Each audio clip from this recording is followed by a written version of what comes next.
it was Bones' fault again. Look at the man in the mirror, and the energy was off. The vibe wasn't on. You know what I mean? We wasn't talking. Right, You know right. what I'm Hadn't saying? worked So, through it yet. So when y'all do the Unify album, that's Flesh is out of jail. It's the first time all five of y'all are in the studio together, and in many years, actually, in a long, long time. What was that like to be able to, get with your brothers like it was in the old? Was it like it was when y'all first started, or had so many things happen and transpired to where it was refreshing, but it was different? mm, it took it a while for everybody to fall all the way in. Mm-hmm. You know, niggas wanted to make sure Flesh didn't come out bananas. Mm-hmm. You know, Cray probably was the last one to come around. Mm-hmm. Um, Busy finally came around. Well, we was all there to get him. Mm-hmm. You know, that was a mission. Like, Yeah. cause Flesh was like, I want all my brothers. I want y'all to pick me up when I come. I want to go straight to the studio. Boom, boom, boom. So, trying to facilitate that. Mm-hmm. So from that point, that day, then we hit like 2 or 3 songs, and then in like 6 month period, we all came together in that album, you know, and that's when the Unifive came together, you know, with the unity and all five of us, and you know, Yeah. songs like Determination and all that. I knew we was doing a groaner style of music. Right, right, You know what I'm saying? And I don't know if the world was ready for that shit, but right. That was my next question, because I mean, you had the single "Meet Me in the Sky," which was my favorite, one of my favorite songs on that album. Why do you think that album wasn't as commercially successful as the previous ones? You think it was maybe the record company, change of times, or a culmination of all those things? I think our energy wasn't all the way on. Mm-hmm. So our energy wasn't all the way on, and then we ended up at Warner Brothers. Mm-hmm. You know what I mean? So Strength and Loyalty comes out, right? Mm-hmm. That was 2006. We was on Interscope. Right. So um, when Flesh was coming home, we was still on Interscope. So we had like a 10, $12 million deal on the table. Mm-hmm. We was with Interscope, they got us. We had just went platinum with I Tried, you know what I'm saying? So, and we had the movie that just went platinum, the I Tried, the movie. So Jimmy Iovine was fucking with us, but at that time, it was people in the middle of us that I had to go lightweight, that I had disagreements with, you know what I mean, which caused Crazy Bone to not want to be involved, because we went on the Welcome Home Flesh and Bone tour. Cray didn't come.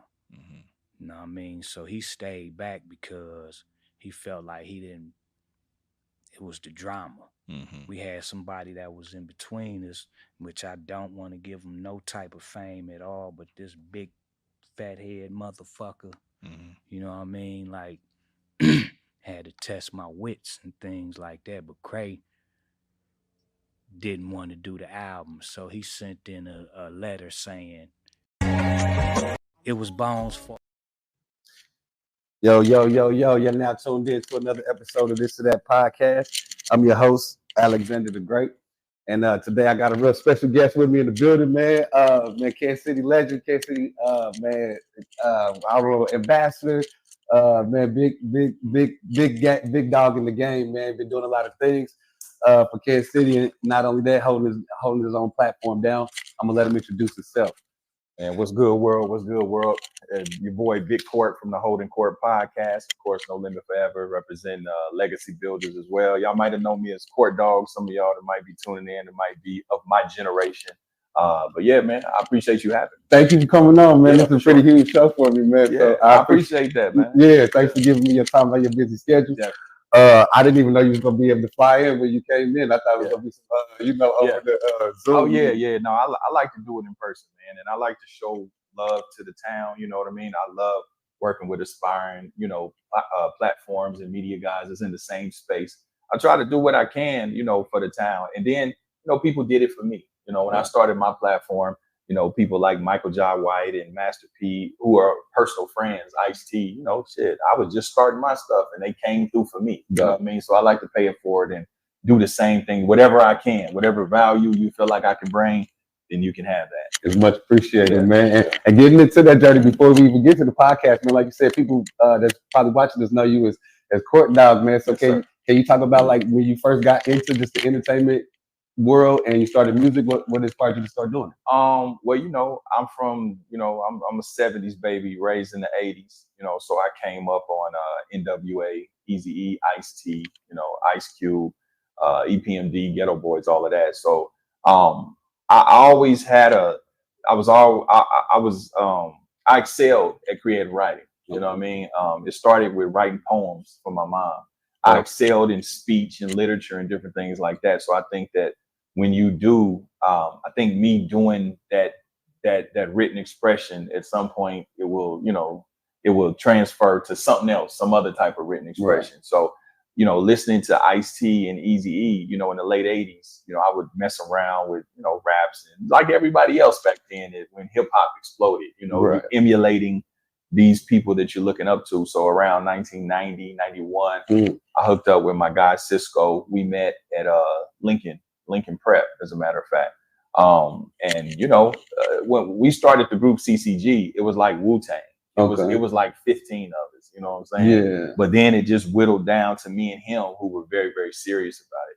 So that's really how the journey started. I always loved music. You know, I grew up during the 80s and the big band, the Earth, Wind and Fire, Tavares, Cameo, stuff like that, you know, Stevie Wonder. So I grew up in a musical household and, you know, I always just loved music. So, you know, I couldn't really sing, you know what I'm saying? A little bit, but not good enough to be trying to be a singer. Yeah. Nah, we on. It's probably the record.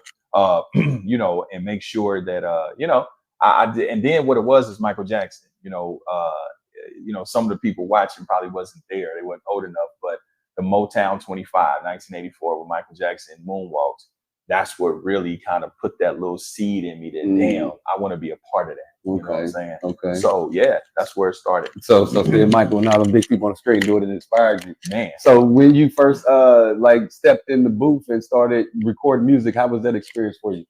Well, we didn't step in the booth. Okay. You know, this is, you know, my big age. You know what I'm saying? Back in the day, man, recording studio was, you know, our people didn't have the money for that. Recording studio was $200-300 an hour back then, and you were recording on reel to reel. Or as the 90s came around, you was recording on ADAT, you know, Tascam, ADAT, or at least it's ADAT. But nevertheless, studio time was very expensive, and so we started in the house, you know. And my partner Cisco, you know, he would literally jack niggas for equipment. He would finesse and steal to get our equipment, to get our little mixer, to get our mics, to get the keyboards, to do that. I'm talking about the shit that we started with was some for real nigga rig, you know, jack leg shit, some backyard shit. You know, but we're kids too. Right. We had the little DR 550 drum machine. Like we literally paid our dues, you know, with this game, you know, especially because of the era. You know, so we writing raps at school, you know. So we used to have the studio in my room. We would have the mic hanging from the ceiling, you know, and, you know, you had to be quiet, you know, because, you know, the mic wasn't no studio shit, you know, so then we had to get it right all the way through. So when you talk about 3 verses and a chorus, I had to do my verse. Then he'd have to step in front of the mic, do the chorus. Then I have to step out. We had to do that all in one track, all in one. So that was good practice. Yeah. You see what I'm saying? Yeah. But we didn't. That's what it was. And so, then what happened is we hooked up with Dank Nitty. I don't know if you know Dank Nitty. I've heard of him, Dank Nitty. Yeah. And somehow or another, him or Cisco finessed a 4-track recorder. Now this was kind of big shit back then. Those is my age. Y'all know what I'm talking about. So with that 4-track recorder, that allowed us to kind of make it 8 tracks. Now this is the first time we're able to actually not have to do shit back to back. Right. I can do my verse and have it on the track, and then you know what I mean. And I even had ad libs. This shit was like luxurious shit to us at that time. And so on that machine, that was the demo that we inevitably sent to No Limit Records. You know what I mean? Nice. And this was 1995.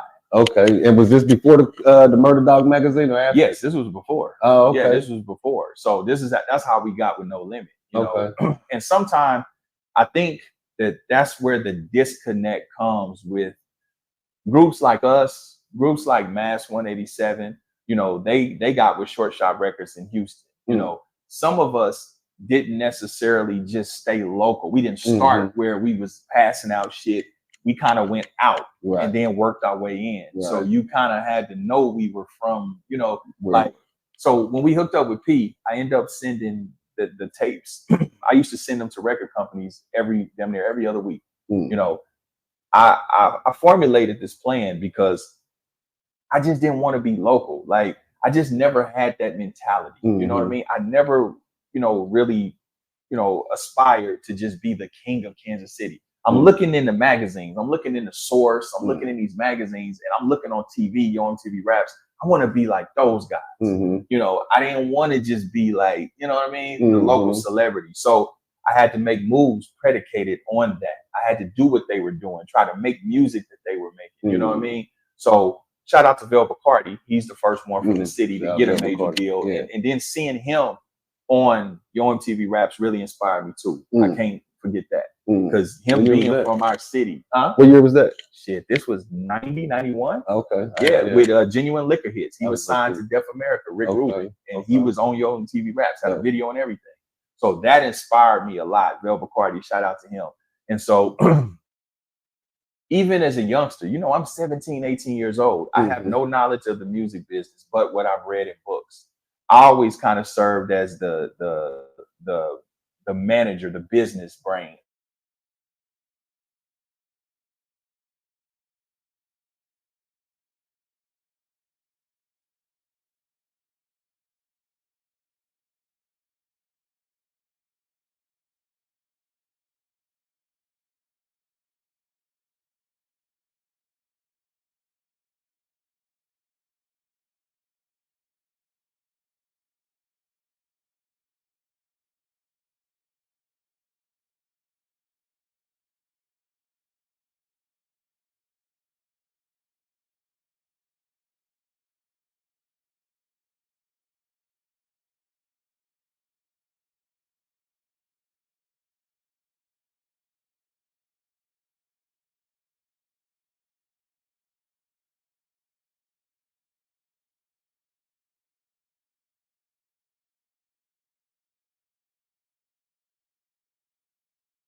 We back, man. I don't know what the heck just happened. We had some technical difficulties. Somebody, I think they knocked us off on the IP. Let me get Instagram back up real quick. All right, Court Dog, we back in the building, man. We back in the Facebook? building. Yeah, I'm up on Facebook. Let me get what's your Facebook? The This or That podcast. 816. This or that podcast. It should pop up like that. All right, yeah, man. I don't know what just happened, y'all, but we do apologize for that cut off on the thing. I think they just tapped in. They see Big Court here, man. They like, oh no, y'all can't be great today. But yeah, so I'm sharing it right now. But yeah, what was we was talking about you? I think it was just saying how Mass P caught wind of you. Yes. Hold on, real quick. I want to share. Yeah. So anyway, I end up sending a multitude of tapes out. Mm-hmm. I followed up. I did that was my strategy, filling up the voicemail. Got P's attention. They listened to it, thought we was dope. And, he called me. I was living with my dad at the time. I actually just gotten off of house arrest. And, he was like, man, y'all, I'm fucking with y'all. You know what I mean? And so he flew us. This is when P was still in the Bay. He flew us out. And we did the song R.I.P., which was on Down South Hustlers, the double album, which went gold. Right. So in essence, it made us the first rap artist from KC to be on a gold record, and bring home a gold record. And so yeah, that was the journey to No Limit. That's how that happened. No, so during the journey with No Limit, man, how was it just like trying to get your name known as an artist in the rap world at that time? Because I know it was pretty like the rap game was vicious back then. It was. My tenure with No Limit was different than others because see, we did that compilation. We did that. We actually recorded an album with No Limit. If you look on the inside of Down South Hustlers, you'll see the album cover. You see us on there. But that album was never released. Right. Because it was somewhat of a conflict between my partner and Pete. They just didn't like each other. You know what I mean? They just didn't like each other. I mean, just plainly put, you know what I mean? And so it put me in a, precarious position because I somewhat had to choose yes and no. I mean, obviously, I come from gang culture and that's my partner. You know what I mean? Pete offered me to go solo. I wasn't confident enough for one. And then two, I wasn't going to do that anyway. You know what I mean? So we end up coming back to Kansas City and putting independent albums out. But I always kept a relationship with Pete. Okay. So what ended up happening, this is why I be trying to tell niggas when they try to rewrite history, is so I probably end up making more money than I probably would have in No Limit because once we were putting the independent albums out, because of P's influence, he had back then you had the distributors, Selecto Hits, Southwest, Gonzalez, City Hall, over in the Bay, ground level. I was really doing the business of music, so I'm 17. Excuse me, about around this time I'm 18, 19 years old. So when y'all saw those CCG albums and the Court Dog albums, different things like that, I hustled up the money. There was never any nigga behind me with some money, some D-boy pulling my strings. I always had my own money, So if I'm getting 10,000, 20,000 CDs pressed up, they're cashing me out $7 a CD. You know what I'm saying? Sometimes $5 a cassette. You know what I mean? So here I'm 18, 19 years old. I'm getting 6-figure checks. Right. You know what I mean? So I know a lot of the niggas will try to rewrite history and be like, oh, in Kansas City, he wasn't this, he wasn't that. We never focused on Kansas City. Like, as you said, you saw me in Murder Dog. I always focused on, I knew the city would follow, right? And we come from a city, shout out to Rich the Factor. He was one of the few, I would say Fat Tone too, who was able to really garner that local support, right? But generally it doesn't happen like that in Midwestern cities. This goes for Bone Thugs and Harmony, Chicago, all of that, right? If you notice, especially during that era, everybody had to go out and then come back. You know what I mean? So that's pretty much what we focused on. Like on some real shit. Back then, I would get 10,000, 20,000, 30,000, depending on the orders pressed up. I never did consignment. Now I take that back. With Kansas City Chief, I did consignment with Jan at Seventh Heaven. Shout out to Jan. Yeah. We made a lot of money out of Seventh Heaven. But like my albums would come in through distribution just like a Jay-Z album.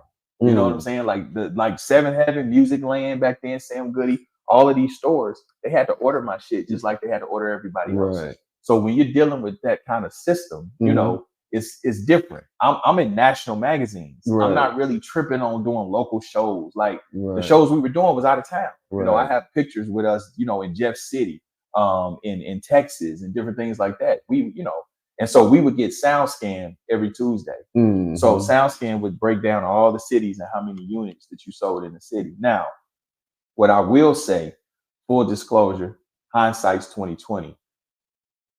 And that probably wasn't the best way to do it. You know what I'm saying? Business wise. And the reason I say that is because, you know, if you don't really have the budget to market, so we have products nationwide, they're scattered everywhere. So if you don't really have a system, if you don't have radio play, if you don't have street team, you know, like back then you had to kind of concentrate on a region and a space, but we were spread out. So the impact wasn't concentrated. You know what I'm saying? It was like we have sprinkles here, sprinkles there, sprinkle there. You know what I mean? So looking back on it, I can say that, okay, I can, you know, we probably could have did it different, but nevertheless, we still made the money. You know what I mean? But in terms of impact, especially locally, because we just never focused on it. We never tripped off of being celebrities. Okay. And so how was that transition from like leaving Kansas City to like full-time becoming a California resident? Like was the difference? What's the contrast between? Oh yeah, for sure. Well, you know, that happened 22 years ago. You know what I'm saying? And my wife really, she always wanted to go to California, you know. And I was outgrowing the city. I was outgrowing, you know, really rapping at that point. A lot of people don't know, but by the time I did Kansas City Chief around 2002, you know, you figure I had been in the rap game or trying to be or pursuing rapping for 13 years at that point, starting in 1989. Okay. So I'm really kind of like, I'm getting bored with this. And then I'm seeing the game change. I'm seeing, you know, the culture's changing. You know, you got D4L coming in with Laffy Taffy, and you got different. It's different. So I'm like, I don't know about this. So, you know, transitioning to LA, it was because I wanted to pursue, you know, acting, pursue producing, and do, you know, I wanted to scale. Okay. You know what I mean? So so we moved to LA 22 years ago, and my last album that I had put out was Still Here, well, Young American Gangsters, which was the soundtrack to the movie I produced with me and Cat Williams. Okay. So yeah, I did that with all my own money. You know, I spent almost $300,000 on my own, and that's another thing that these niggas here would try to rewrite history. Right. I am the first person rapper or from our culture, you know, from our rap street culture to do a movie that belongs to me. You know? And I'm not saying it in no kind of way, but just historically correct. You know what I mean? But I think because I did it in LA and I didn't do it in Kansas City and make it about Kansas City is why people be like, yeah, but it ain't Kansas City. I've always thought outside of the box. And my point with that is, like, even as far back as the 90s, it's always been my position that in order for us to get put on, right, in order for us to get that recognition, we have to create something that you know, resonates with the world. You know, when we're just you can't put on just talking to each other and making shit for each other, because that's just a pep rally. You know what I mean? It's like, imagine in high school when you go in the auditorium, yeah, we're gonna get them, yeah, let's go. But you never go out and play the game. You just hype each other up in the pep rally. No, you got to put the city on your back and then be good at what you do, and then go out and get in the game and represent and make people recognize what you're doing. And you just happen to be from Kansas City. A lot of times people think the other way around. They think because you're from Kansas City, somehow another door is going to open, and that's just not true.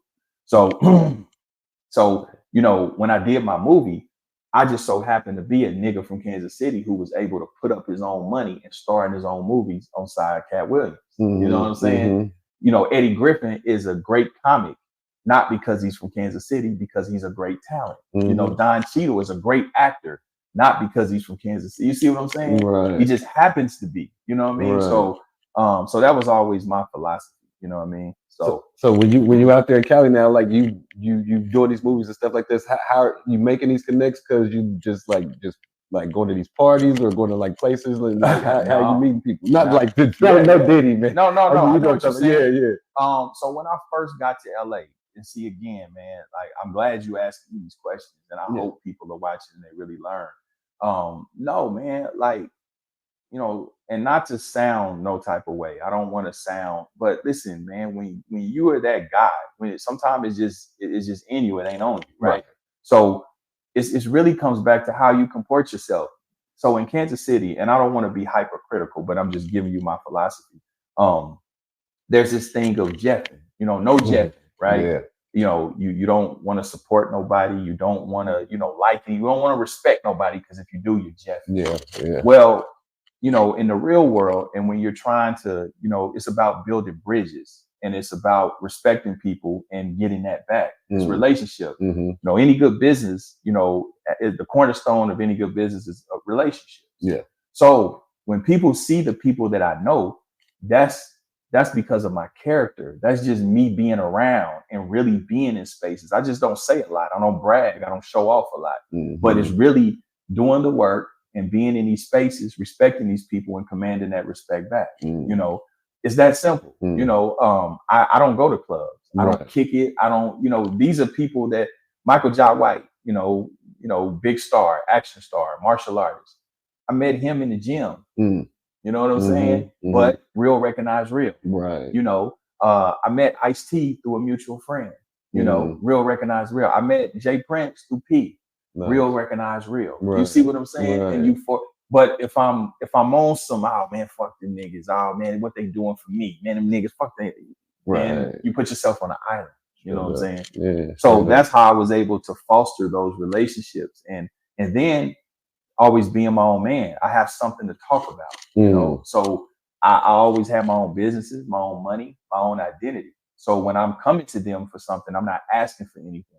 Right. If anything, I'm asking them to be a part of something. You know what I mean? And I've already done all the work. But because we have the relationship and have rapport, they don't mind. Okay. You know what I'm saying? I'm not coming to them like, hey man, can you, you know, help me get a podcast going? Can you buy me some cameras? Can you do this? No, I already have all that. I got the sound stage. I got everything. I got distribute. You know, I got everything set up. You know, can you lend me your time? They don't mind because that relationship. Right. Nice. So how is it like working close with P, man? Like what kind of what should I say? What kind of things do P expect for you to kind of bring into the No Limit kind of camp? You know, what does he expect from his people? Well, you know, this is the funny thing, right? You know, musically, we haven't done music in some years. You know, the last foray that we did with music was No Limit Forever, which I was an executive at. Again, the haters, they would try to say, oh, you was P bodyguard. I've never worked security, never been a bodyguard. I'm just a nigga in shape. Straight up. They didn't say that when I was skinny. When I was skinny standing next to P, you never heard that. The minute I start working out, oh, he the bodyguard. But anything to discredit that, damn, he's in that position. You know what I'm saying? I mean, which is funny because our bodyguards are 7 feet, you know. Right. And probably walking like that. Yeah. So anyway, you know, working with P, I've learned a lot, you know, but this is the thing. People got to understand. I've been knowing P almost 30 years. You know what I'm saying? P is like my brother. You know what I mean? He's so normal to me. So our relationship isn't based or predicated upon business. Right. You know, we've done things together, but you know, I don't know. I can just articulate it like that. He's like my brother. Right. You know what I mean? So and even it's the thing, you know, people have this thing in their head that when you're attached to, you know, prominent people, famous people, powerful people, that automatically somehow or another they wave a wand and all things happen. That's just not the truth. You know, now, can I get some information from him? Sure. If I do something and create something, can I say, hey, bro, man, I got a podcast, man. We got any people up in iHeart, you know, and he can say, yeah, as a matter of fact, I do. My homegirl, woo, you know, I can connect y'all. You see, it comes like that, right? But in terms of, you know, oh, he worth 250 million and somehow or another, because we're friends, I'm supposed to feel entitled to that. Right. That's whole shit. Right. You know what I mean? Because How am I going to feel entitled to something that I haven't earned? He did that work. You see what I'm saying? And then I'm my own man. You know what I mean? So, I think that's why our relationship has sustained, because I was one of the few people that didn't rely on him. You know what I'm saying? He respected that. Like, damn, this nigga Court got his own $1 million house. He got his own cars. He got his own shit, his own identity. Right. So, but I've learned a lot working with P. That's good. That's dope. That's dope. Yeah, like you said, it speaks to the person who you are. Like, you know what I'm saying? Yeah. And he can get you on our heart, and if you ain't putting the work in, then that's what I'm saying. Like, he can't, if I don't do my part, he can't help me in anything. Mind you, that was just an example, because I'm actually on revolt. Right. That was just an example. You know what I mean? Like, and that goes both ways, because people have always said, damn, I always see you with P. Every boss has a concierge. You know what I mean? Somebody that they know that's gonna keep it 100 with them. Right. Somebody that's gonna tell them the truth. That's not tripping on the Master P. Like, nigga, we Percy and Courtney, so I can tell you the truth. You know what I'm saying? And that's reciprocated the same way. He'll tell me the truth. He'll pull me to the side like, Court, that's some bullshit. I know they saying that, but nigga, I'm telling you. You know what I mean? We can have a real conversation. So that's my brother. Shout out to him, shout out to Boz. I mean, the whole No Limit thing. I just came here from us having a show in New Orleans and Dallas. You know what I mean? So, man, that's dope. That got to be dope to have that kind of, like, I mean, you probably look at him as a mentor too in the same sense. Oh yeah, for sure, for sure. I'm an only child, so P has always served as the big brother I never had. That is the truth. That's our relationship. So speaking of going, just kind of doubling back on the muscle stuff. So I saw you were doing, like, you had like some muscle TMT muscle stuff. Like, so how did you endeavor to that journey? Like, so it's like you transitioned from hip hop. Yeah. Like, all right, I'm gonna come out of here Hollywood. Hey, I'm seeing this health fitness stuff is cracking. So what you just jumped into that? How did that come so again, you surround yourself with people that are going to push you. And people that you can learn from. That's one thing that I will say. We don't sit around and talk about niggas. We don't gossip. We don't hate. We talk about ideas, and we talk about business. We talk about things that make us better. And so when we would travel, people would always ask me, like, what do you take? Man, you buff, you big. What do you take? What do you take? And I would always run down a laundry list of other products. So we literally sitting in the airport. So P says, Court, you need to be telling these people you taking something you own. I said, damn, you're right. He said, yeah, man, you need to get a product or something. Now, he said this was 2014, 2015. And so this was before he kind of was getting into products. You know what I'm saying? And so again, what does P do? How he helps me is I knew nothing about. He didn't either. Right. But he knows a little bit more about business than I do. So he ended up finding a white label company, and he connected me with them and was like, yeah, Court, here. Now, I will say this. My first batch, P got for me. No cap. My first batch, he actually got for me. Now, I had to come up with the artwork. I had to come up with the concept. I had to market it. But the first batch, he was like, yeah, Court, because he knew the people. So he was like, don't worry about it. You know what I'm saying? I got 100 pieces coming to your house. You know what I'm saying? And then just, let me know how I go. You know what I mean? So that's where it started. That's dope. That's dope. Putting you in the gang and you little product sales. Yeah. And I didn't ask him. I mean, I could have did it myself. But, he liked that. He was just like, while I'm on the phone with him, they're like, yeah, we got to have him. He's like, well, how much is the minimum order? I think the minimum order was like 7,000. So he was like, all right, here, just take my card. You know what I mean? Send him over here to my, he's a giving dude. All day. Yeah. So you running the muscle, what was it called? Like True, it was True Muscle Sports. True Muscle Sports. So you running that, like, was that something that you was passionate about? And at the same time, was it beneficial for you as well when you started? Yes. It was a tricky business because, again, it was a new business, and that's a very, very competitive business, like any product. So obviously, I live a healthy lifestyle, and I'm a bodybuilding enthusiast. But it's very competitive, and the markup, the business of it, just I don't know. It didn't make sense for me. I didn't have the infrastructure really to properly do it, because with a lot of those products, they were able to attach you know, these big athletes, Right. sponsor these athletes. Right. And just quite honestly, I didn't have the infrastructure to properly do it. What you would do? Okay, yeah, no, that's dope. That's dope. So from that, you transition from there, and then it's like you building all these relationships during this, and then now the social media world started taking over, like this online thing going on. So then you start seeing like what made you come up with the Holding Court podcast from that point? So the seed for Holding Court podcast, I got to tell the story, right? So I want people to know, just because it's a message in this. So in high school, my senior year, 1994, I'm barely graduating, right? I've been fucking up my whole years. You know, I went to jail my ninth grade, 10th grade year, so I'm behind, right? I'm barely graduating. And Northeast, shout out to Northeast Senior Viking for life, right? My teacher, Mr. Connor, who I believe has passed away since then, we have to get up and we have to write a paper and we have to read it out loud. Again, I always excelled at writing, literature, and English. And so I get up there, now mind you, I got on, you know, the uniform. I got on blue khakis, Cortezes, Georgetown. I look like I'm straight out of Colors, right? You know, high top fade. This is the uniform. Right. Now, I wasn't an active gangbanger, but I was very, very affiliated. So I get up. I'm just trying to graduate because I don't want to hear my mama mouth. You know what I mean? So after I read my paper, you know, my teacher says, Mr. Connor said, Richardson, he said, you have a eloquent speaking voice. He said, you write and you read and you speak very, very well. He said, you have a future in public speaking. When he said it, he embarrassed me. I'm like, nigga, I'm a gangster. What are you talking about? Nigga, I'm thugging. Nigga, I'm not smart like that. Nigga, you got me like, I'm really like, huh? Like, you embarrassed me in front of my friends. Nigga, I'm a gangster. I ain't smart. I'm on some dumb shit. Right.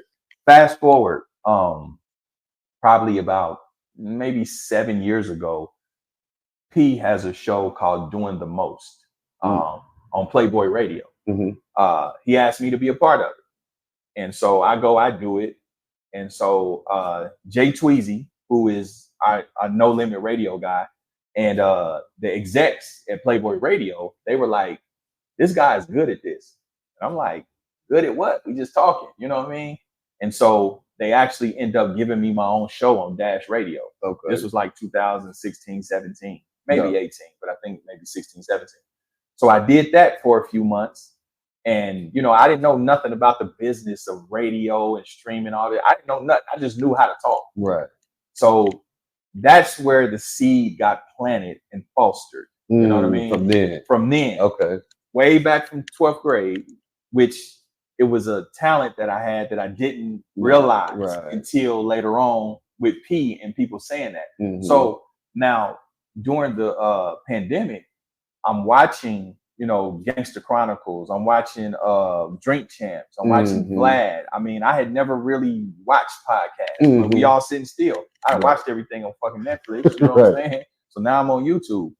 And I was like, damn, I might have something to offer in this space. You know what I mean? And so I got with my guy, producer Ken, who is a Hollywood producer. He did, you know, Housewives of Orange County, Beverly Hills. He's done a gang of shit. So he's one of my good friends. So I was like, man, let's do a show that just talks about gangster rap. Like, let's talk about our era. You know what I mean? And that's how it started. Okay. Right. That was the initial idea of it. Because him and I would have these hour conversation talking about X-rated, SIBO, Brother Lynch. Nigga, remember this? Right. Sugar Wolf and all, you know. So that's how it started. But then when we went to go film, I just was like, well, man, maybe we should have some guests. Well, I have all these people in my phone, in my contacts that I know personally. So I was like, you know, because I've watched Vlad and all of them. I'm like, okay, they kind of got some famous people. But let me reach out to my famous people. Right. Everybody showed up. You know, I reached out to Jay Prince. I reached out to Ice-T, Michael Jai White. Everybody that you saw when I first launched, everybody showed up. You know what I mean? And that's how it started. And also, I wanted to create a platform that brought balance to the game. You know what I'm saying? I saw so much, you know, controversial shit, messy shit, salacious shit, you know, pejorative shit.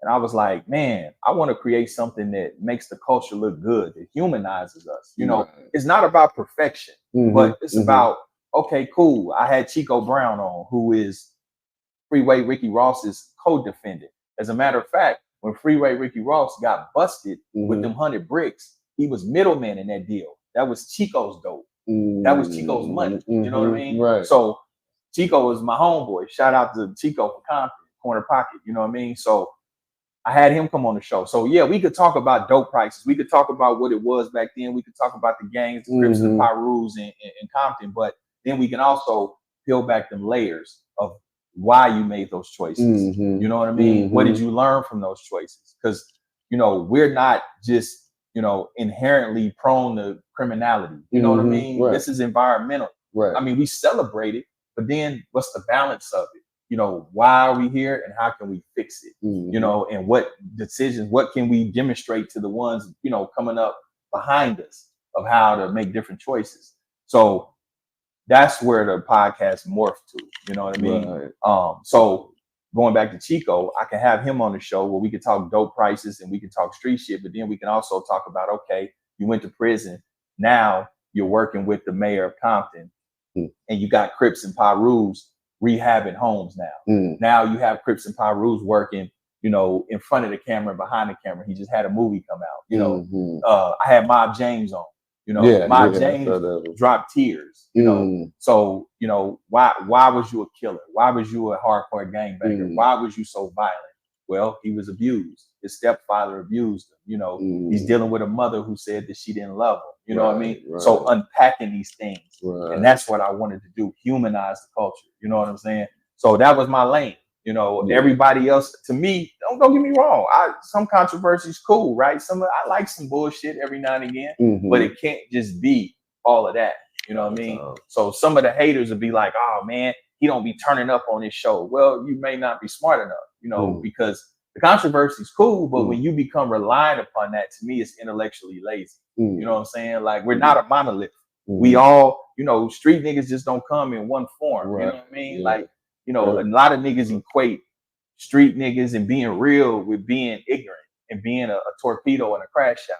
No, nigga, like most successful gangsters was intelligent as fuck. And we understood time and place. We understand how to code switch, turn it on, turn it off.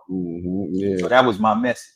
Straight up. No, and then like, so when you started it, did you think it was gonna get to the point where it is now? Because I mean, they be pulling your stuff, you know. So I'd be lying if I said that I know, because I didn't know the business. Right. You know, I've been doing this shit, you know, learning as I go. You know, I didn't really understand the business of content, of you know, all the nuances that go, because you're fighting against technology. I didn't understand.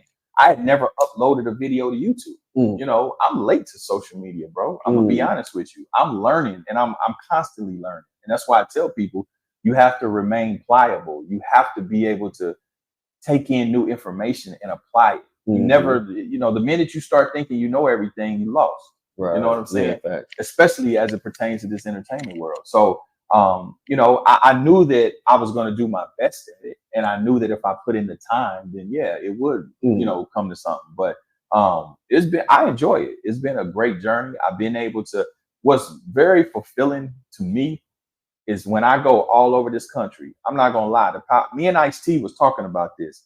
And I was like, bro, I said, man, you know, 6 times out of 10, whether I'm in LA, whether I'm in Texas, no matter where I'm at, somebody's going to recognize me. They either know my name or they've seen my face and they looking at me like, bro, I saw you somewhere. I know you from somewhere. The power. We good. The power of. We died on the thing. We still rolling up. The power of social media when used properly. You know what I'm saying? So, and I'm saying that to say, what's fulfilling for me, bro, is when I have legends. When I have not only legends, but we good. We still good. When I have legends, or I just have supporters come up to me and they say, man, you know, I really appreciate how you represent the culture. Okay. You know what I'm saying? I've had, you know, legends, famous people, and they say, man, I love how you represent the culture. So, you know, when that's said and that's done, man, listen, I've done my job. That's what's up. I've done my job. Man, you've been doing a good job too at it, man. Like from when I remember you first started saying that you was about to do the podcast. Yeah. And then to where it's at now, man, it's like you a staple in that podcast space now. I appreciate that. So I mean, it ain't from Kansas City, so that's real super dope. But speaking of that social media, because we got to touch up on the like when you start getting in the Kansas City world, the social media with the with our social media representatives, I should say. Yeah. Like what be going on with that? Like, man, tell me how you get into that, how you feel about it, and what's really real with it, with the real dealers and the real slaps. Well, you know what? This is the thing, man. Both of those gentlemen, at one time or another, I've tried to help, and I've tried to create a bridge with, and I can't say, I don't know those guys. I met them through social media. Rilla was a fan of mine. He had my poster on his wall. You know what I mean? I don't mean that like that. Just in a real way. Yeah, this is out of his mouth. Oh, straight up. Okay, that's what's good. No, so really, not really, my dude. That's all. Yeah. So I'm saying, he gonna be mad at me. Oh no, it's all good. But I'm not saying it in a pejorative. Yeah, right. I'm not right. saying it in a negative. But he knew who you was. Yes, like I did. Like for I mean, sure. Yeah. For sure. And they'll try to rewrite history, and they'll try to undermine and diminish it. I don't know what that's rooted in, man. I'm not wired like that. I'm a person that's quick to congratulate and acknowledge people. Listen, shout out to Pure Dope. Pure Dope, they inspired me. They were some of the first rappers from Kansas City that I saw on a record. I always give love to those that come before me. I don't understand the concept of just hating and trying to, and listen, everybody is not going to like your shit. This is all art. This is all subjective. There's plenty of people from the city that, I won't say any names because I know them personally, and I don't want it to seem a certain way, but I may not be super fans of their music, but I respect them and I respect what they've done. Right. I just gave Vel Bacardi a big shot. Vel Bacardi inspired me so much watching his moves, right? I can't tell you one Vel Bacardi song. Right. But that doesn't mean that I need to disrespect him because I necessarily didn't listen to it, or maybe it didn't appeal to me. That doesn't remove the fact that the nigga still made moves in that time. He still was the first dude from KC to put on. You know what I mean? Yeah. So niggas can't get out of the way of projecting their own insecurities and shortcomings and shit. You know what I mean? And that'd be my thing. It's cool to say, I really didn't fuck with bro shit. I didn't really get into it. That's cool. Right. Nothing wrong with that. Right. But when you start saying, oh man, that nigga didn't do this. Oh, he wasn't that.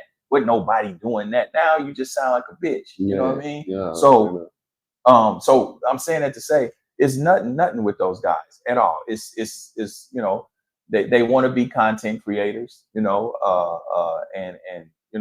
we all create content. I guess that's what they do. You know what I'm saying? And for whatever reason, they try to create this competition.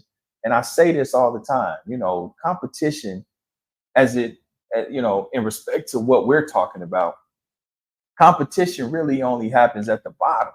You know what I'm saying? Motherfuckers at the top is collaborating. I've done No Jumper. I've done Real Life Street Stars. I've done Boss Talk. I've done Be Hot. I've done Cam Capone. I've done all these big platforms with millions and hundreds of thousands of subscribers and fans, right? And we embrace each other. Art of Dialogue, one of the biggest platforms. That's a homie of mine. He reached out to me and he gives me game. You know what I mean? So that's what I'm saying. The people at the top, we're exchanging ideas and we're trying to, push each other. But at the bottom, motherfucker, I don't get it, bro. No, I mean, because that's what we got, that crab in the bucket poor man mentality. Yeah, it's comments on here. I'm trying to make sure we got some video. Booger Ranger.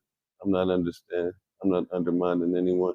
They've been tapping in all night. I didn't even know nobody was in here, but I don't even know if they can see us because I'm looking at my thing. But they can hear us though. We're still in this thing. But now, man, like I said, I appreciate it though, man, for everything you did, man. I just seen you to tap in with them, and for who you are, from where you came, you just stumped with the poppers, the takes, the riches. Yeah, that's right. You know what I'm saying? Family. So yeah, that's what I see it as, and I'm that kind of same person. We always got to give back. And I try to show love, but see, this is the thing, man. What people got to understand is, like I'm a real dude. And what I mean by that is I'm a man. My yes is my yes and my no is my no. I mean, when I say what I mean.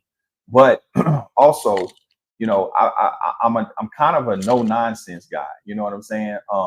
I don't mind helping people. I don't mind paying it forward, but you have to do your part. You know what I'm saying? And I don't think that sometimes people understand what their part is, and that's okay. I'll tell you what your part is, but at that point, you know, it turns into entitlement when you're not doing the work, you know. And I want to say this too, and I hope we got Kansas City people tapping in. And I sound like a broken record, but a lot of times, you know, they create this narrative that, oh, he ain't put nobody on, oh, he ain't did this, he ain't did that. The problem with that, so let me just explain it just as briefly as I can. So they say, well, he know P. He ain't put nobody on. Okay, for one, No Limit Records was always a Southern-based hip-hop label, right? Yeah. Everybody from there had a Southern sound. There's only a few. Snoop, us, Official, that was from Philadelphia or something like that. For the most part, they have a sound. That's not he had no interest in indulging or trying to put on West Coast sound and shit. Right. It's just not his business model, right? Yeah. But I will say this. What they have to understand is you have to do your part. I don't give a fuck. The industry don't give a fuck about how real you think you is, how many times you've been in jail, how many times you've been shot, how solid you is. Niggas don't give a fuck if you ain't told. They don't care about that. The first thing that a motherfucker gonna look at is what's your Spotify? What's your numbers? What's your social media? Are you active? You know, what is your motion? That's the shit that counts. So when you come to me and you say, well, I'm dope, I'm this, I'm real, or niggas be like, yeah, he should have got this person, he should have got that person. And guess what? When they said that, I go and look at it. And I'm like, damn, nigga got one video on YouTube, 100 views, you know what I'm saying? Two monthly Spotify listeners, you know, 500 on IG. He ain't posted in 6 months. What can I do with that? I can't do a motherfucking thing with that. You know, now, this is the thing. One of our No Limit brothers is up at Atlantic Records. He gave NBA Youngboy his deal, right? Can I call him? I can, but I already know what that looks like. They don't care how real you think you is or how good you rap. They want to see what kind of motion you got. So if you're not doing your part, you're not even giving me the tools to advocate for you. Right. So what you want me to go up there and be like, hey, my nigga, this nigga the truth, nigga, he from the town, he from KC. For one, he gonna be like, I don't give a fuck about that. What's his Spotify? You know, they have software that actually looks at what you're doing. It looks at your demographic, your brand affinity. This is a fucking business. You know what I'm saying? So if you're not doing that, what the fuck you want me to do? And then people will be like, oh yeah, he hate. For one, let's appeal to my own greed. You know what I mean? Nigga, I'm gonna get a bag out of it. You know what I'm saying? If I put, why would I not? Why would I not? But then guess what they said too? Oh, nigga just want to come up off niggas. So let me get this straight. I'm supposed to work for free. So the record company, the managers, the agents, the lawyers, the IRS, everybody, all the white people supposed to get paid. They're gonna make more off of you than me. But I'm supposed to sit over here and work for free. Make it make sense, my nigga. Make it make sense. But this is the bullshit because you know why? They're not educated in this arena. They don't know. But then guess what? I'm such a patient real nigga. When they say some stupid shit, I'll just say, nah, bro, that's not how it works. Like this, that, and the other. Same way I gave it to you. They'll still reject it. Oh, no, man, it's real niggas. It's real niggas. You ain't, man. You know what I'm saying? And that's the truth. You know what I mean? How do you feel like being in that position where, because I was thinking the same thing when I started this podcast. I'm like, I didn't want to be that gatekeeper. Like, kind of, quote unquote. How do you feel like being in that guy? How do you? You want me to tell you? Yeah. It's frustrating as fuck. You know why? You want me to tell you? So Kansas City got so much fucking talent. They have so much talent. But sometimes what happens is just not having sometimes it's not having the information of just how to do certain things. The talent is never in question. This is not a conversation about talent. Right. This is about how to, you know, basically how to apply knowledge and get the results that need to be there. Right. It's just how to do certain things. You know, let me tell you why it's frustrating. I had an artist I was working with in Virginia named Monster a few years ago. He had the song Captain. I'm Captain. He went viral for about a month and a half. During that month and a half, I was co-managing him. During that month and a half, I was on the phone with 300, Alamo, Maybach Music, Death Row. I was on the phone with these guys all the time. So while I had their ear, right?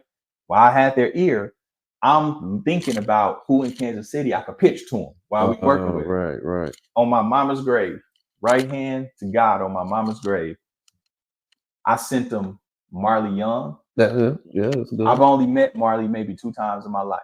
I have no vested interest in him, right? But you see what I'm saying? Desmond Cartel, who I was working with at the time, Kiwi. I sent Kiwi to Death Row. I sent Kiwi to Death Row. I've never met Kiwi a day in my life. You know what I'm saying? But because, and the reason I did that, because I was like, well, shit, why I got their ear? Let me try to get some other shit in there, and then if it's something to talk about, then I'm gonna approach these guys. Right. I didn't want to approach them like, hey man, because that could get, because then niggas, if it don't work, niggas be like, man, he was bullshit. Right. You know what I'm saying? So I wanted to make sure, but you see where my heart was. I'm advocating for niggas that I have no vested interest in, or I've never even met. And they don't even know I'm trying to get them record deals. You know what I'm saying? So now, for whatever reason, that's just not what those labels were looking for at the time. It doesn't mean it was bad. You know what I'm saying? It's just not what they was looking for. But I kind of knew what they were looking for. They were looking for some shit that already kind of had some traction. You know what I mean? So me being a solid nigga, I come back and I try to share that information with people. So then people can kind of have a direction of, well, what I'm working toward, you know what I'm saying? Right. And niggas just take that shit the wrong way. Niggas don't, they take it like, oh, he talking down, he being condescending. I'm like, how? I'm literally sharing information with you so you could get it right. Period. Just like Art of Dialogue, huge platform, right? He's the one that has a lot of the puffy shit on there. I didn't even know Art of Dialogue. He saw me doing my thing. He messaged me, hey, bro, I love what you're doing, but do your thumbnails like this. Do your captions different, and you might get a better response. I didn't take that I didn't know that guy. I felt honored that he saw something to give me that. And so that's how our relationship started. And I literally did what he said. I went back and I looked, I hit my graphic artist like, hey, bro, start doing the thumbnails like this. You know what I'm saying? Because a nigga that I don't know just suggested it to me. Right. But I see his shit taking up. Right. You know what I mean? Taking off. So this is why I say that the talent in this city we are not short of talent, but sometimes our mentality with some people gets in the way. The Jeff and shit that keeps us separated. It keeps us cut off. Even the 48 laws of power tells you do not cut yourself off from people and put yourself on an island. Don't isolate yourself. Because when you do that, then you're not able to share information. Information is the key, and then applied information. You know what I'm saying? So, but I went all around the mulberry bush when you asked me about those other jokes. I got love for everybody, even if they don't have love for me. Because to be honest with you, bro, I'm blessed. You know what I'm saying? I'm blessed. I've been able to, everything that I dreamed about as a kid on my mongoose on 42nd and Chestnut, everything I dreamed about from that space, I have accomplished. So that's what it's all about in the end. And then like now you're working with your daughter on the show. I think that's pretty dope, man. Like, just real quick, what made you just kind of transition to that? Like, say, hey, I'm gonna get a co-host. Well, I already have producer Ken. Right. Exactly. It was just that my daughter, my daughter she's a female version of me. She's super smart.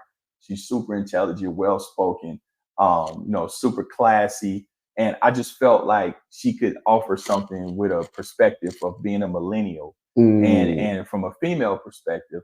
But then also, us being so close in age, and her being my daughter. Right. And, we probably, I don't know that we're the first, but we're probably one of the few daddy-daughter combination. Right. So she brings a lot to the table, and people love her. Like, the analytics say that. The analytics say that, people love her. So it's dope working with her. She's actually going to take on a bigger role on the show. Do you take her direction on like certain things now? Like listen, at this point, well, on the podcast, she takes my direction, but my daughter has in essence kind of become my brand manager. So you know, as we're building out my community, which is called Legacy Builders, she's spearheading that with her team. She's got a team of experts, bro. All these people are younger than me, younger than her, you know, and I take cues from them. This is what I mean by just, you can be stubborn with your goals, but you have to know how to be flexible with your methods. You know, I take cues from kids that are 22, 23 years old because they know more than me in this arena. You know, now I may be more successful than them, have more money than them. You know, I have more lived experience than them, but in this arena, they the big dog. So I tell them, hey, what should I be doing? You know what I mean? Tell me what to do because this is y'all's world. So, you know, so my daughter, she's quarterbacked that, and you know, we launched Legacy Builders, and just to kind of transition to Legacy Builders, I wanted to provide a platform because, you know, across all of my ecosystem of big court, holding court, you know, I have an ecosystem of almost 400,000 people between all my social medias. Okay. So a lot of times people ask me about working out. They ask me healthy living. They ask me about mindset. They ask me about business, you know, all of that. So my daughter was like, hey, we need to create a community that focuses on mind, money, and motivation, because these are the things that people ask you about. And so we, you know, with her and her team, we created Legacy Builders. And so it's on an app called School, which is where you can go to the Legacy Builders. And so we focus on, you know, teaching people how to monetize social media, teaching people how to monetize their talents, whatever that is, business funding. And my focus is mindset strategies, you know, because what I tell people, a lot of niggas want $1 million. They want to be millionaires. But what they don't realize is that you have to become that individual to be able to get that $1 million. It's a shift in mentality and perspective. Okay, I was gonna say, speak on that. What I'm saying? Right. Yeah, right. like you can get the $1 million, but you're gonna have to become that person to make the decisions and execute. And there, you know, it's all just mentality. Right, you know what I mean? So what we do is, you know, we focus on all of that, man. Healthy living, you know, helping people make money. As a matter of fact, we've been in beta mode, and one of our members, she already made like $3,500. You know what I'm saying? So, you know, we have coaches, we have expert coaches. So it's not just me. Consider me the principal of a school that has a bunch of teachers. You know what I'm saying? I joined one of those meetings. Oh, okay. Yeah, I did. So, appreciate that. Yeah, when you first, I think it was one of the first ones when you started launching it on. Y'all send the little thing and shit. So I appreciate that. I appreciate that. So we have, I have celebrity conversations in there. I did Ricky Whittle, who was on American Gods, Jasmine Lewis, Master P, damn, I forgot homie's name. But so the conversations in Legacy Builders will be a little more intensified, and they'll be more about life. You know what I'm saying? Not necessarily so entertainment like holding court. You know what I mean? So this was a way for me to give back, bro. This was a way for me to share the knowledge, wisdom, and understanding with people, you know, that want it. You know what I'm saying? And I always believe in paying it forward. You know, that's probably one of my flaws, is the fact that my mother used to tell me as a kid that everybody can go. But I don't know, man. I tend to believe that if people know better, they do better. You know what I'm saying? Nah, that's true. You know, but I don't know. Sometimes, some days that becomes in question too. So. Straight up, but yeah, if they get the example, man, and they see it, like you said, it's on them from that point, and you can't make them drink. Right. You know what I'm saying? So you got anything new coming up, man? Here, any new exclusive episodes or guests that you could just, you know, drop a bombshell on the podcast? Well, right now, I got Zab Judah. Dropping, you know, you know, boxing champion. I have Marvelous from Sacramento. Marvelous. They gonna eat that one up. I got Marvelous coming. I got Lazy Bones spent the block. I'm supposed to have Mike Tyson come through. I'm trying to have Robert Smith. You know who he is? No, who is that? Robert Smith is the black billionaire. You know, he's one of the few billionaires, Robert Smith. Yeah. Okay. So I'm working on having him come through. Magic Johnson. Oh, that's, you know what I mean. So I'm scaling the business, because I'm gonna be honest with you, man. Like, you know, I started, and I'm always gonna keep the hood edge. I'm always gonna keep, you know, keep the culture in there. But you know, you have to scale your business. You know what I mean? And I just, some conversations, you know, some conversations, I have to be interested in the conversation. Right. I don't just get people on just because. I have to actually be interested in it. I was just gonna ask that question too. Like, how do you choose your guests, or do you kind of? No, I choose my guests. I choose them. I have to want to talk to them. I have to be, I don't do shit for views. I don't say shit for views. And one thing I don't, man, listen, my channel has, over almost 30 million. It might be 30 million views in 2.5 years. Over all my platforms, I probably amassed 200 million views. I've never hated on anybody. I've never, tried to speak down on nobody. I never tried to get into the gossip, and I just don't do that. You know what I mean? I don't feel like you have to. I don't have to. I hear you. Know what I'm saying? No, definitely. And you kind of an example of what I wanted to do with my podcast. Yeah. And then give flowers to, like, everybody doing it in the town, man. No, so that's right. I definitely appreciate you coming on this thing, man. Doing it. We're gonna get into these questions. This ain't no drama or nothing. Nah, man. I'm a vet, bro. You can ask me anything. Well, it's just a little segue we do with the this and that, and I just asked kind of like this and that. Which one would you rather? And the first one I always start off with the this and that question is, which would you rather have, love or money? Love. Love. Okay. Too much sleep or little sleep? What do you mean? Too much sleep, like get a lot of sleep, or very little sleep? Like well, me personally, I would say too much sleep, because resting is a part of the process. If you burn both ends of the candle, you know what I'm saying, then you in essence become ineffective in what you're trying to do. So, some people can work like that, but I can't. Okay. So I say too much. So you need you some sleep. I need my sleep. I get my rest. You get your rest. Thanks. Sunrise or sunset? Sunrise. Okay. With makeup or without makeup? I prefer no makeup, natural. Natural. Yeah. Or if it is makeup, just a little bit. I don't like a lot of makeup. No. Okay. Hulu or Netflix? That's tricky. That's tricky. I would say probably Netflix, man. Okay, Netflix? Yeah, probably Netflix. Okay. Basketball or football? Basketball. Okay. I'm gonna get into a little bit more, then we're gonna jump into the Kansas City side. Okay. Let me see. Yacht or jet ski? Jet ski. They fun. Dope. Yeah. Dope. Amira Wang. Matter of fact, she told me she said what's up. I just had her on yesterday. Shout out to Amira Wang. Man, super talented. I love Amira Tell Wang. him I said hi. I was like, I got you, because I love her too. But she's super dope. I love Amira Wang. She just got done doing like a photo shoot and a music video right before I did the interview with her yesterday. Super dope. So, yeah, shout out to Amira Wang. Make sure y'all check that out. Okay, past or present? Present. The past already happened. Can't do nothing with it but learn from it. Okay. Last two. These are my favorite two, so I try to keep them to the end. Pirates or ninjas? Ninjas, nigga. I was a ninja in the 80s, man. I was a ninja. You couldn't tell me I wasn't a ninja in the 80s. Straight up, flipping out stuff. All right, this last one, unicorn or dragon? Dragon. Okay, everybody picked that one. All right, first one, KC. I always pop it out with this one. I don't know if you stopped and got you anything to eat, but if you was to go stop somewhere today, would it be Gates or Arthur Bryant? Gates. Okay. All right. Well, Gates or LCs? Gates. Gates or Big T's? Gates.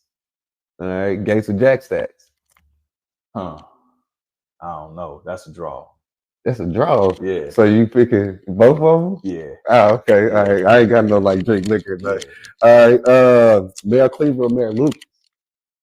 I haven't lived here for 22 years, so I remember Cleveland. You remember Cleveland? I ain't been here for Lucas. So you don't know. So you default in Cleveland. Yeah. I ain't been here. Okay. Westport or the Plaza? The Plaza. I grew up going to the Plaza with my grandmother. My grandmother was Bugetto. Okay. Yeah. So the Plaza just brings back memories, different memories. Right. Yeah. Oak Park Mall or Independence Mall? Independence Mall still open? Hell yeah. They still shoot up there too. I don't know, bro. I ain't been here for a while. So I mean, go back to your other experience. Okay. The landing. The landing, that's what I'm talking about. Somebody, okay. Bannister Mall. Okay, straight up. All right, facts. I'm gonna have to go. I'm gonna use those now. Got a couple more for you. Royals or Chiefs? Probably Chiefs. Okay. This one gonna hit you right now. Richard Tech. Tech. Okay. All right. Last one with the Kansas City. Prospect or Truth? Prospect. Prospect. All right. All right. Well, that wraps it up, man. Court dog, man. Big Court. Hey, man. I love that fact that you came over, man. I appreciate you for popping out on me, man. Yeah, you said you was gonna pull up. I'm a man of my word. Yeah, bro. you sure did, man. So yeah. Listen, this is the thing about me, bro. It's about building relationships. You know what I'm saying? When anybody, when we have a peaceful and respectful, dialogue, and we build on that and it's respect, man, listen, I do what I can to support it. You know what I'm saying? So it's only, the only people that's gonna say some fuck shit is the motherfuckers that was disrespectful. You know what I mean? So yeah, what they saying in the comments? It's a dope show. I don't know what we got. We got some comments popping up. Wonderful questions during the closing facts. I appreciate y'all. Yeah, that's the this or that. We do that every time. And it's Booger. That's Booger. Yeah, man, Booger down there trying to get his shout out. Man, shout out to Booger. Hey, Booger, where you at, bro? I'm gonna pull up on you and give you a wedge. Hey, shout out to everybody that did tap in tonight, man. Shout out to Big Court, man. I appreciate you coming on, man. Already, my brother. Hey, tune in to the this or that podcast. I mean, the whole Court podcast. When do you drop? You got it like certain time? No, so usually probably every week or every other week. So y'all can subscribe to the Holding Court podcast on YouTube. I'm on Tubi. Follow me on Snapchat, Holding Court Podcast, Facebook, Holding Court Podcast, IG, and also join Legacy Builders. Go to iambigcourt.com. We're gonna have it in the thing in the description /legacy, right? And so I have a webinar that we're doing Saturday because we're still in beta, but we're doing a launch. So y'all don't want to miss joining the Legacy Builders. I'm telling you, that's if y'all love Holding Court, Legacy Builders is some other shit, and especially if you want to make some money. So yeah. Hey, y'all here first, man. Thank y'all again for tuning in. This has been another great episode, man. Keep God first, stay positive as possible, and I'll holler at y'all next week, man. All right, be safe. Hell yeah.